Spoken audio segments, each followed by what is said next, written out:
10वीं क्लास के बच्चों, 10वीं क्लास के बच्चों, मध्य प्रदेश राज्य एमपी बोर्ड, मध्य प्रदेश राज्य एमपी बोर्ड 10वीं क्लास के बच्चों, प्यारे बच्चों मेरी बात ध्यान से सुनना। आप लोग का जो पेपर है 5 फरवरी, 5 फरवरी 2024, 5 फरवरी 2024 के दिन मध्य प्रदेश राज्य एमपी बोर्ड के 10वीं क्लास के बच्चों का हिंदी विषय का पेपर है। का पेपर है? हिंदी विषय का आप लोग का पेपर है। प्यारे बच्चों सुनो, हिंदी विषय का आप लोग का पेपर है, मैं लिख करके दे रहा हूं। हिंदी में आपको 75 में से 75 नंबर ना दिलवा दिया तो मेरा नाम अमन साहू नहीं। 75 में से 75 नंबर आप लोगे प्यारे बच्चों।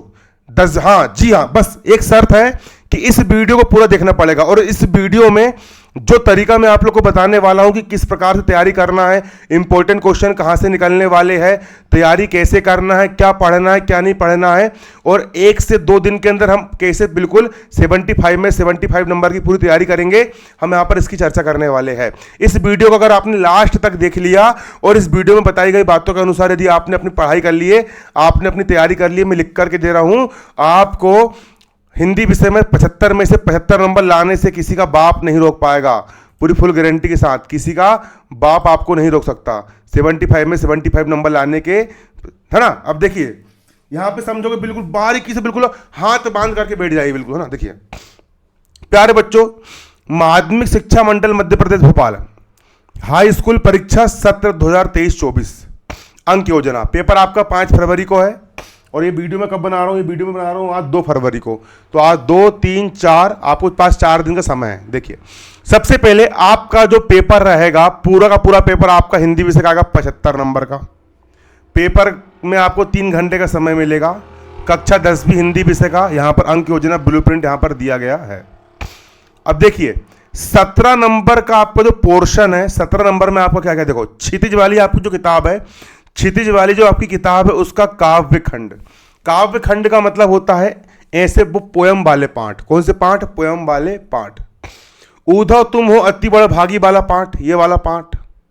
राम लक्ष्मण परशुराम संवाद वाला पाठ। आत्मकथ्य वाला पाठ आपको याद करना है।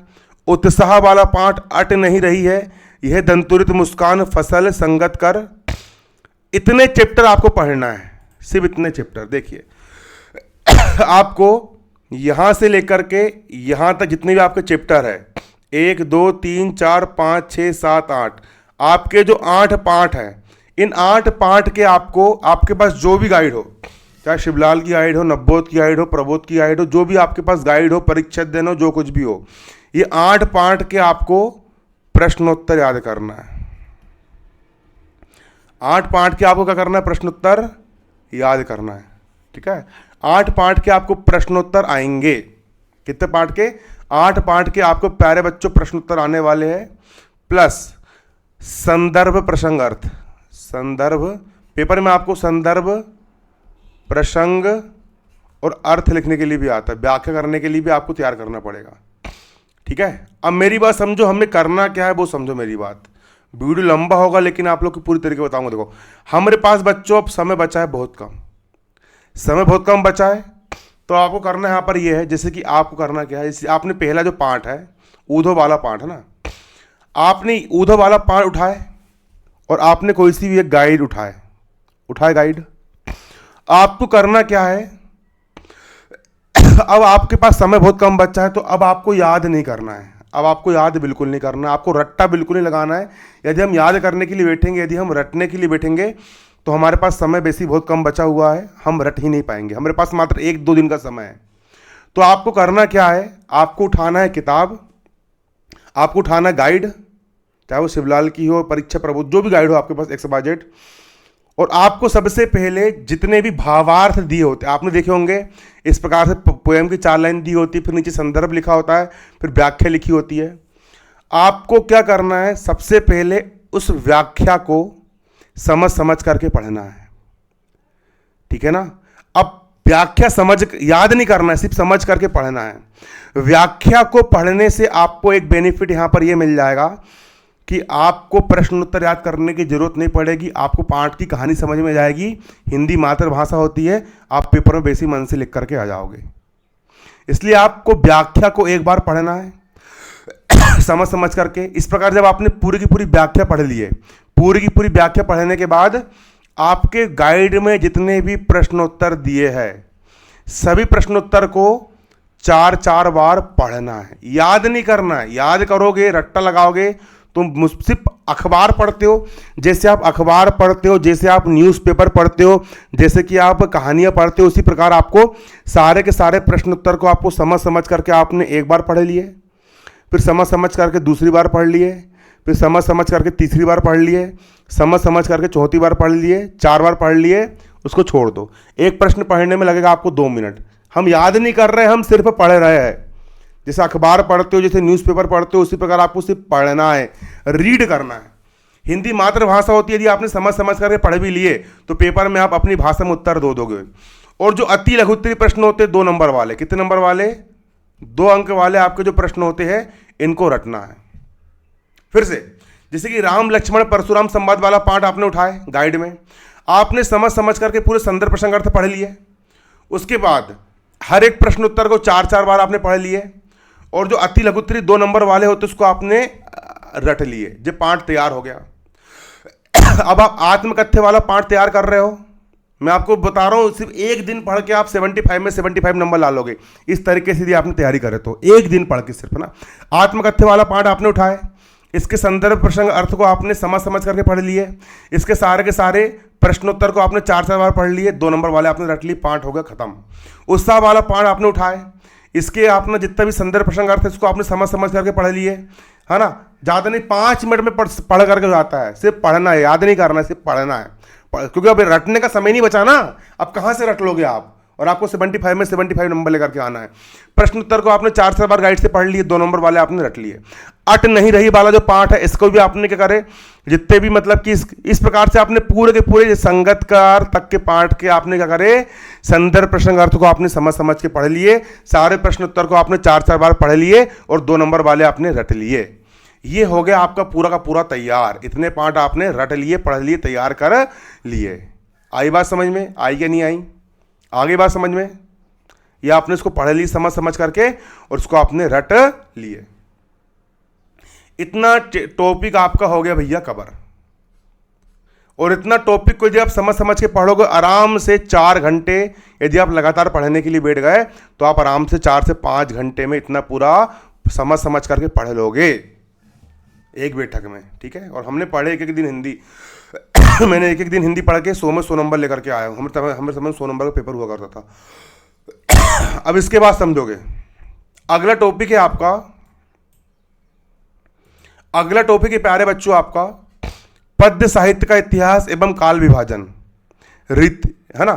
अब पद्य साहित्य का इतिहास, अब आपके पास जो परीक्षा अध्ययन होगी या फिर परीक्षा प्रबोध जो भी गाइड होगी उसमें देखना आप पद्य साहित्य का इतिहास वाला एक अलग ही चैप्टर बना हुआ रहेगा गाइड में।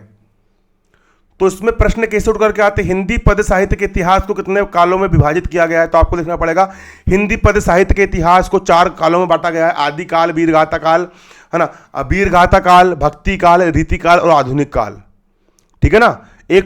अब इसमें क्या करना है, जितने भी प्रश्न संसन वाले हैं जिसमें आईएमपी लगा हो या फिर सन डाला हो गाइड में, जैसे कि 2023 में आया हो जो प्रश्न, 2022 में आया हो जो प्रश्न, पूरे के पूरे में क्या लगा लीजिए आप, निशान लगा लीजिए और उसको रट लीजिए। ये रटने वाली चीज है, उसको आपको रटना पड़ेगा। कब से लेकर कब तक का सन है वो सब आपको रटना पड़ेगा, ठीक है ना।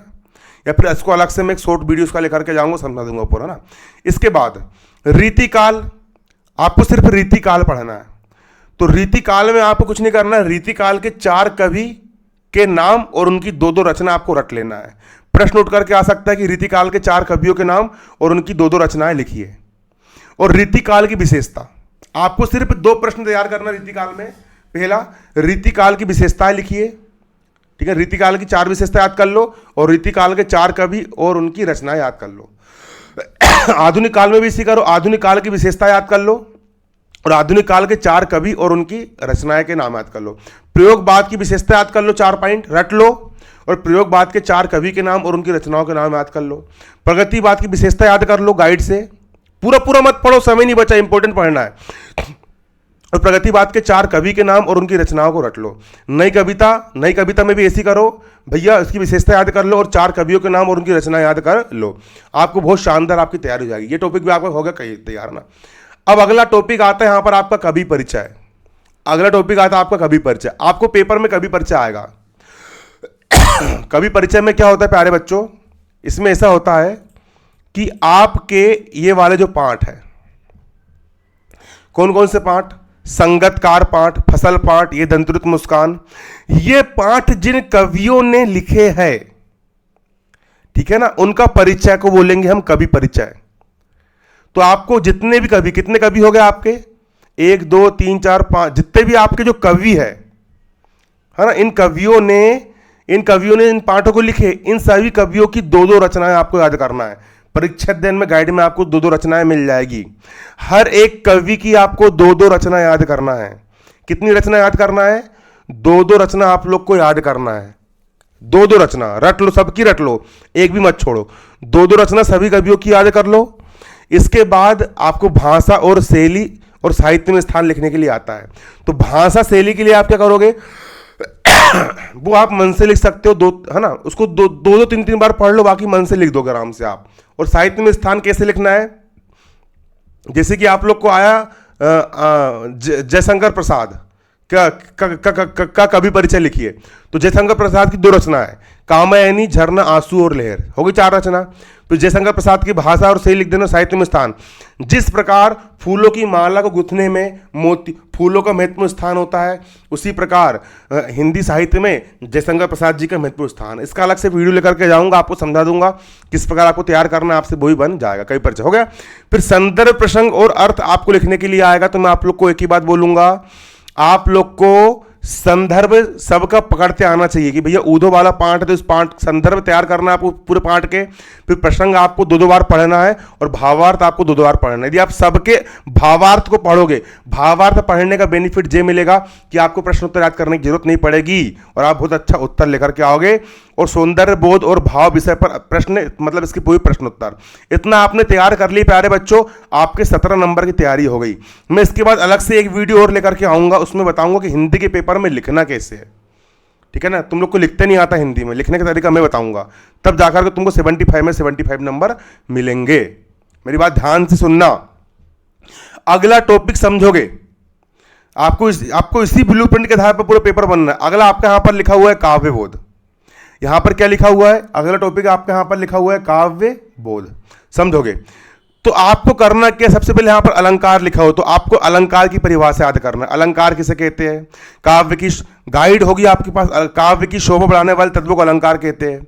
अलंकार 2 प्रकार के होते हैं, शब्द अलंकार और अर्थ अलंकार। शब्द अलंकार किसे कहते हैं, जहां पर शब्दों के द्वारा काव्य की शोभा बढ़ाई जाए उसको शब्द अलंकार कहते हैं, जहां पर अर्थ के द्वारा काव्य की शोभा बढ़ाई जाए उसको अर्थ अलंकार कहते हैं। मानवीकरण यहां पर दिया है तो आपको सिर्फ मानवीकरण अलंकार याद करना है।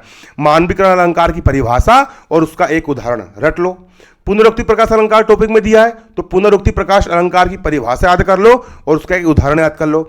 अतिशयोक्ति अलंकार, जहां पर किसी घटना का वर्णन बढ़ा चढ़ाकर किया जाए उसे अतिशयोक्ति अलंकार कहते हैं। परिभाषा याद कर लिए, इसका एग्जाम्पल याद कर लो। हनुमान की पूंछ में लगन न पाई आग, लंका सारी जली गई, गए निशाचर भाग। अन्योक्ति अलंकार, जहां पर किसी वाक्य को अन्य के युक्ति द्वारा कहा जाए उसे अन्योक्ति अलंकार कहते हैं। माली आवाज देखकर कलियन कली फुहार, फूले फूले चुनहिलिए काली ही हमारी बार। ये अलंकार हो गया तुम्हारा तैयार, हो गया। छंद याद कर लो, छंद किसे कहते हैं, काव्य में जहां पर वर्ण मात्रा रहती गति लय तुक आदि को ध्यान में रखकर शब्द योजना की जाती है उसे छंद कहते हैं। छंद 2 प्रकार के होते हैं, वार्णिक छंद और मात्रिक छंद। वार्णिक छंद किसे कहते हैं, जहां पर वर्णों गणना की जाती वहां वार्णिक छंद, जहां मात्राओं गणना की जाती वहां मात्र। दोहा छंद और चौपाई छंद। दोहा छंद की परिभाषा याद कर लो और दोहा छंद का एक उदाहरण याद कर लो। दोहा छंद का उदाहरण बहुत सरल है, श्री गुरु चरण सरोज रज निज मनु मुकुर सुधारि वर्ण रघुबर विमल जसु, जो दायक फलचारी बुद्धि न जान की सुमर पवन कुमार बल बुद्धि विद्या देहु मोहि हरहु कलेश विकार। एक और दोहा बता रहा हूं, पवन तनय संकट हरण मंगल मूर्ति रूप राम लखन सीता से हृदय बसहु सुरभूप। चौपाई छंद याद कर लो, चौपाई छंद की परिभाषा याद कर लो, उदाहरण याद कर लो। चौपाई छंद का उदाहरण, जय हनुमान ज्ञान गुण सागर, जय कपीस तिहुँ लोक उजागर, रामदूत अतुलित बल धामा, अंजनी पुत्र पवन सुत नामा, जो होगा तुम्हारा चौपाई छंद तैयार। रस किसे कहते हैं, है ना। काव्य, जब किसी कविता को पढ़ने या सुनने में जो आनंद की अनुभूति होती है, हम रस कहते हैं। रस के अंग याद कर लो। रस के 4 अंग होते, विभाव, अनुभाव, संचारी भाव और विभाव में अंतर। सनसन वाले पूरे प्रश्न रट लेना। रस के प्रकार, वीर रस किसे कहते हैं, सारे के सारे रस याद करो। रस का वीडियो मेरे चैनल पर आप लोग को मिल जाएगा, ढूंढ लेना, है ना। रस हिंदी में रस लिख देना, भारतीय शेर लिख देना, यूट्यूब पे सर्च मार लेना, रस और भारतीय शेर वीडियो आपको मिल जाएगा। पूरा रस उसमें मैंने आप लोगों को पढ़ा दिया हूँ, है ना। रस, है ना। काव्य की परिभाषा रट लेना।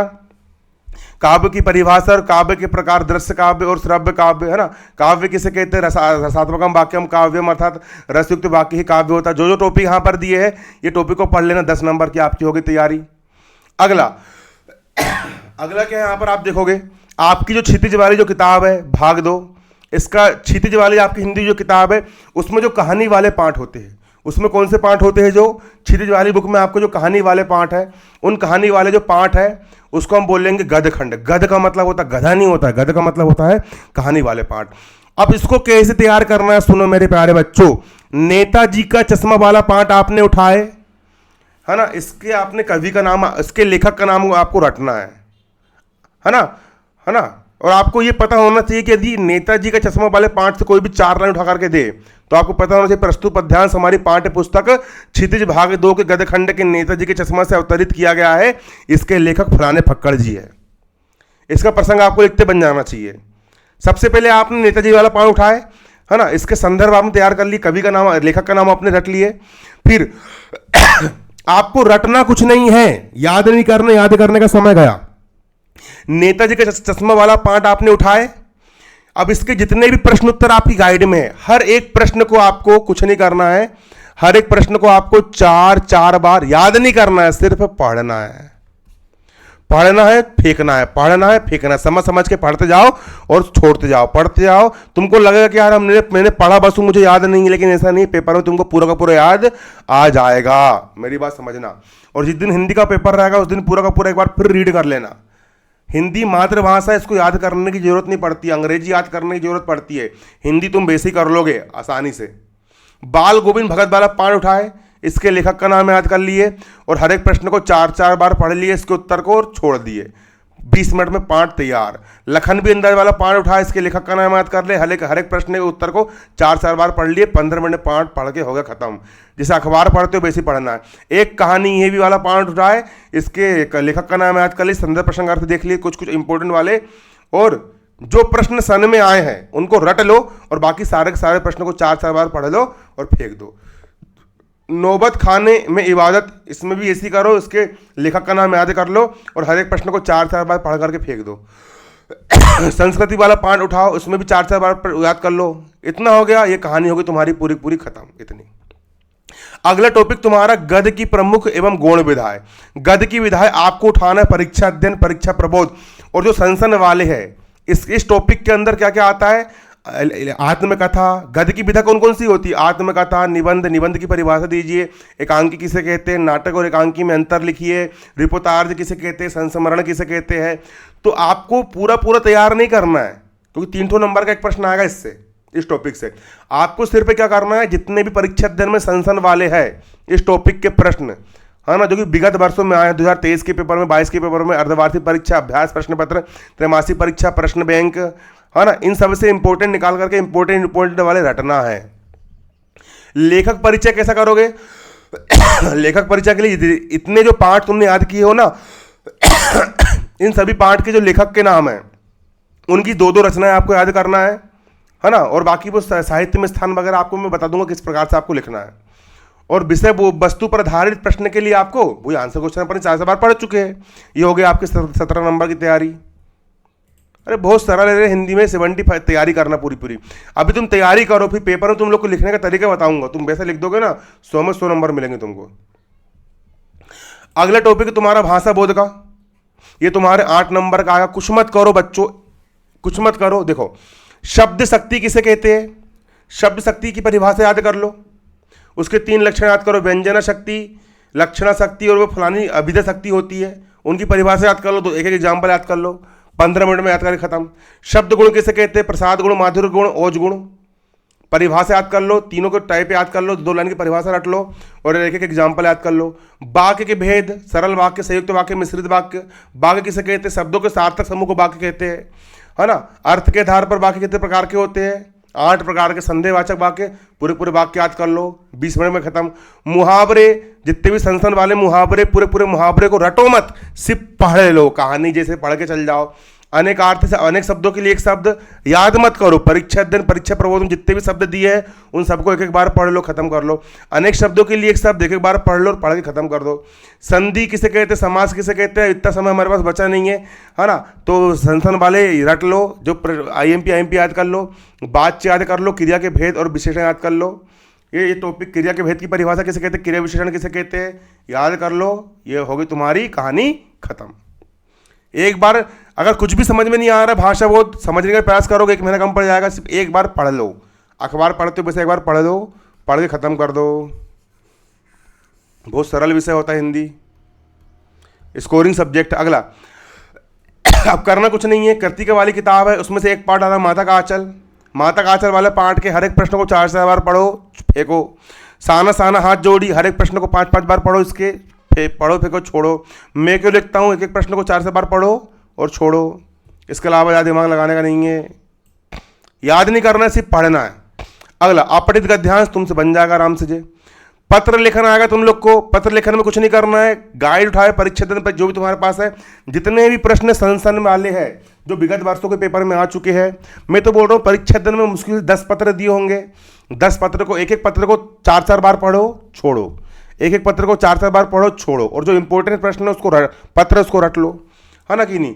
और कोई सा भी पत्र है हिंदी विषय में लिखना, अपन जैसे व्हाट्सएप में पत्र लिखते हैं उसी प्रकार पत्र तुमको लिख करके आना, आराम से तुमसे बन जाएगा, कोई बड़ी चीज नहीं है। पत्र का अलग से वीडियो लेकर के आऊंगा। देखो जितने भी ब्लूप्रिंट में टॉपिक दिए है, ब्लूप्रिंट में तुम लोग को जितने भी टॉपिक दिए हैं, हर एक टॉपिक का तुम्हारे लिए स्पेशल वीडियो बने करके आएगा, ठीक है ना। उसको वीडियो में तुम लोग को समझा दूंगा, तुमको याद भी नहीं करना पड़ेगा हिंदी, तुम वैसे ही समझ करके तुम आसानी से अच्छे नंबर लेकर के आ जाओगे। अगला टॉपिक तुम्हारा क्या है? अनुच्छेद लेखन, पैराग्राफ लिखने के लिए आएगा।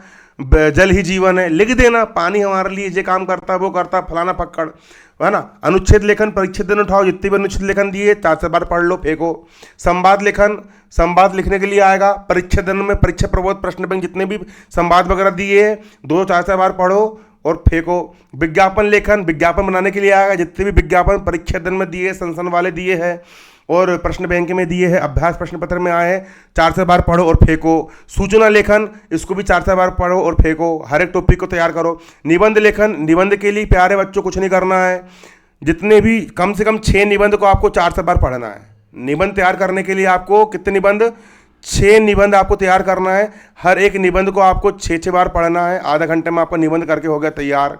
अब बच्चा लिखने का तरीका और हर एक टॉपिक पर पर्टिकुलर वीडियो आप लोग के लिए आ जाएगा, उसमें मैं आपको पूरा समझा दूंगा किस प्रकार से आपको तैयारी करना है, ठीक है ना। इस प्रकार से यदि तुम तैयारी करते हो और अगला वीडियो में जब मैं बताऊंगा कि लिखना किस प्रकार है, उस प्रकार से यदि आप पेपर में लिख करके आते हो, आपको बिल्कुल 75 में 75 नंबर लेने से किसी का बाप नहीं रोक पाएगा प्यारे बच्चों।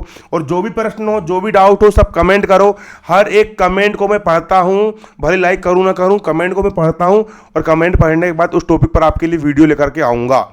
कमेंट करिए आपको किस टॉपिक पर वीडियो चाहिए, हर टॉपिक पर वीडियो मिलेगा। धन्यवाद, जय हिंद, जय भारत।